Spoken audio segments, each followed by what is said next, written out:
سرکار امام بخاری نے سیدنا ابو ہریرہ سے روایت فرمائی کہ ابو ہریرہ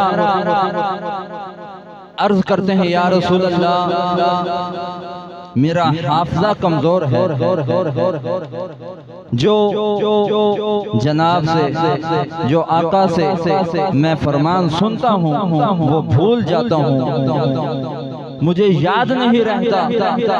میرے آقا نے فرمایا ابو ہریرہ اپنی چادر بچھا دے۔ اللہ ابو ہریرہ اپنی چادر بچھا دے۔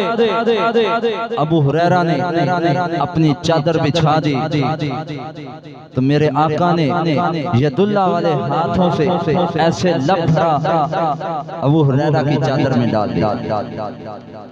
ابو ہریرہ فرماتے ہیں بظاہر تو کچھ نظر نہیں آ رہا تھا، میرے آقا نے پھر دوسری مرتبہ بھرا ڈال دیا، تیسری مرتبہ بھرا ڈال دیا۔